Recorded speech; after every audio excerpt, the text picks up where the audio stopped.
그러면 이런 차이에 대해서 어떻게 해서 변호사는 사기 사건에서 무죄 판결을 선고를 받을 수 있는 걸까요?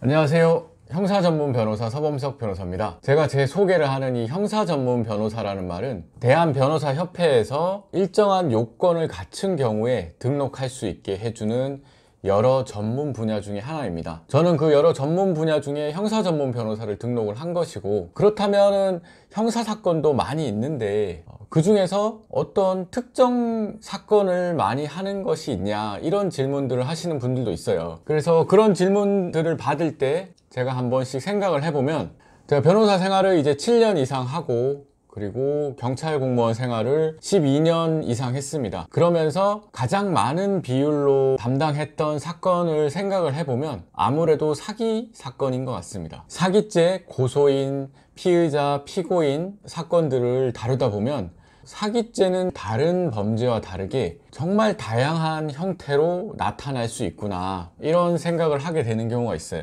음주운전 사건이나 폭행 사건이나 어느 정도 정형화되어 있는 틀이 있다는 생각을 하지만, 사기 사건 같은 경우는 사건을 담당하게 될 때마다 이런 형태로도 또 사기 범죄가 일어날 수 있구나, 그런 생각을 하게 됩니다. 이렇게 사기죄가 다양한 형태로 나타나게 되는 것은 아무래도 사기죄 구성 요건 중에 기망행위 때문이 아닐까 생각이 듭니다. 기망행위라는 것은 내가 상대방에게 돈을 받을 때 거짓말을 하는 것이에요. 내가 다른 사람에게 돈을 빌리고 갚지 않는 것은 채무불이행, 민사소송의 영역으로 가는 것이 원칙적이지만, 그 과정에서 기망행위, 거짓말이 들어갔을 때 사기죄로 처벌이 되는 것이거든요. 그런데 이 거짓말이라는 것은 정말 다양한 형태로 나타날 수 있기 때문에 새로운 형태의 사기 범죄도 계속해서 나타날 수도 있고, 그런 것 같습니다. 우리가 돈을 빌리거나 할 때 작정하고 내가 안 갚을 생각을 하고서 돈을 빌리고 그 과정에서 거짓말을 한 것이라면 당연히 사기죄로 처벌을 받는 것이 맞다고 생각합니다. 그런데 실제로 경찰 수사를 받고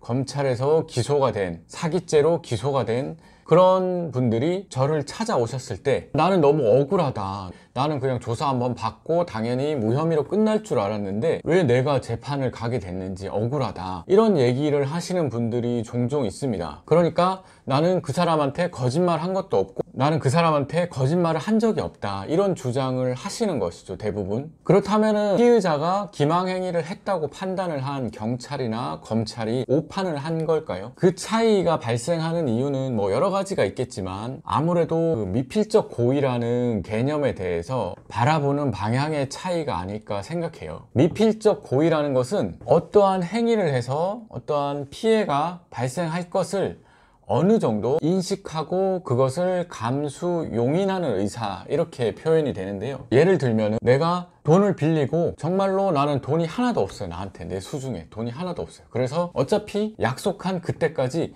갚을 능력이 없다는 걸 알면서 빌렸다. 그러면 이거는 확정적으로 고의를 가지고 행위를 한 것이겠죠. 그런데 그게 아니라 내가 돈을 빌리면서 내 수중에 갚을 만큼은 없지만 이러저러한 행위들을 통해서 갚을 가능성이 있겠다, 이렇게 생각을 하고서 돈을 빌리는 거예요. 그러면 그 사람 기준으로 나는 돈을 안 갚을 생각으로 돈을 빌린 건 아니죠. 그 사람한테 거짓말하거나 기망행위 한 것이 없다, 이렇게 생각을 하는 거죠, 피의자 입장에서는. 그런데 수사기관에서 바라볼 때 당신이 얘기하는 그런 것들이 이루어질 수도 있지만 실제로는 일어나지 않은 거죠. 이런 식으로 일어나지 않을 경우에 그럼 어떻게 변제를 하려고 했냐, 이렇게 물어보는 겁니다. 그랬을 때 딱히 답변할 것이 없다면 수사기관에서는 이 사람이 돈을 변제하지 못할 것을 어느 정도 인식을 하고 돈을 못 갚아도 어쩔 수 없다, 그것을 용인하고 감수했다, 그런 취지에서 미필적 고의가 있다고 보고 기소를 하는 겁니다. 이런 상황이라면은 피의자 입장에서는 변호사를 찾아와서 재판에서 무죄 주장을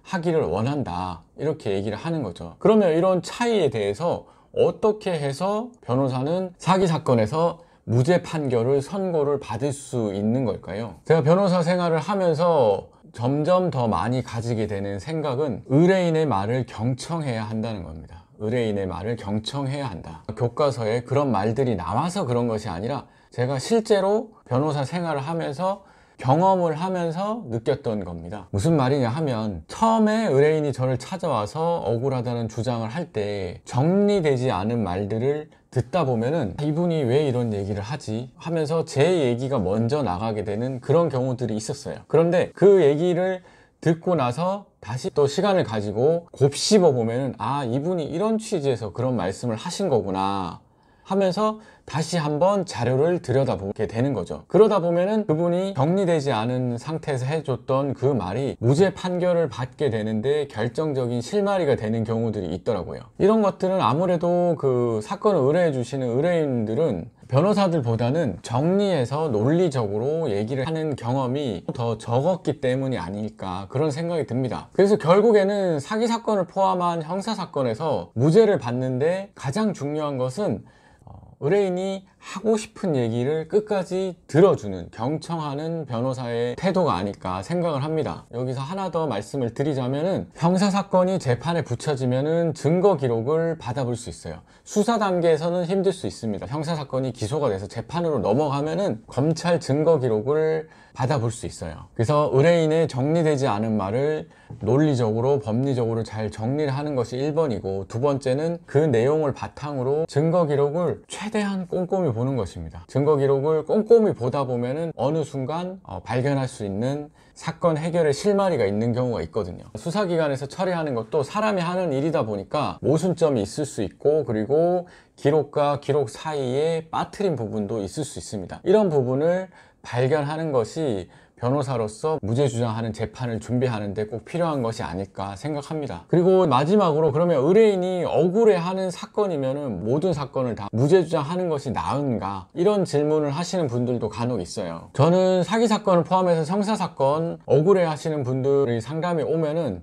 최대한 많이 듣도록 많은 시간을 할애해서 들으면서 그 사람 주장에 잘못된 부분이 있는지 계속 반복적으로 질문을 합니다. 그래서 누구의 말이 일반적으로 봤을 때 더 타당한 게 보일 수 있는지 그 상담을 하면서 찾아 나가는 거죠. 생각의 차이를 좁혀 나간다고 생각합니다. 그런데 이렇게 계속 얘기를 해도 의뢰인의 주장이 타당한가, 이런 생각이 들 때가 있거든요. 이런 사건에서도 무죄 주장을 하는 것이 더 낫냐, 이런 취지의 의문점이 생길 수 있습니다. 물론 그 피고인이 범행을 인정하고 반성하는 것은 유리한 양형 사유 중에 하나이겠죠. 그런데 그것만 가지고 끝까지 억울해하는 의뢰인에게 이런 점이 있으니까, 양형 사유에 이런 것이 있으니까 제가 들어봤을 때 지금 당신 생각은 타당하지 않다, 그러니까 그냥 인정하세요, 이렇게 얘기 드릴 수는 없다고 생각합니다. 실제로 저는 이 사건은 좀 무죄 받기 힘들지 않을까 라는 취지로 증거 기록까지 다 본 뒤에도 말씀을 드렸지만,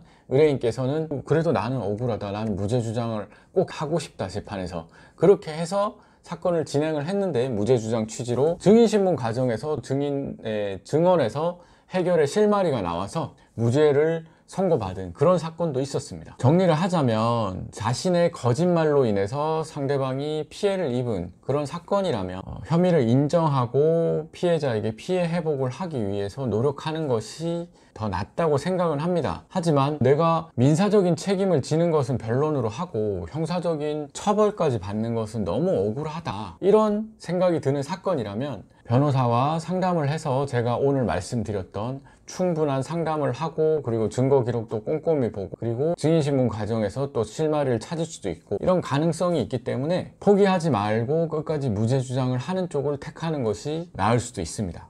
제가 여러 사건들을 진행을 하면서 보람을 느낄 수 있는 사건들이 다양한 부류가 있겠지만, 아무래도 기소가 되었는데 무죄 주장을 해서 무죄 판결을 선고를 받은 그런 사건들에서 의뢰인도 그렇고 저도 그렇고 보람을 느끼게 되는 것 같아요. 1심에서 무죄를 선고를 받고 검찰에서 항소를 했지만 2심에서 또 무죄를 선고받게 되는 그런 케이스들이 간혹 나오는데, 그런 사건들에서 이 변호사라는 직업이 필요한 것이 아닌가, 그런 생각을 합니다. 억울한 상황에서 기소가 되셔서 그리고 무죄 주장을 하고 싶은데 쉽지 않다는 생각이 들 때 제가 말씀드렸던 이런 것들을 참고하셔서 재판을 진행하셨으면 좋겠습니다. 감사합니다.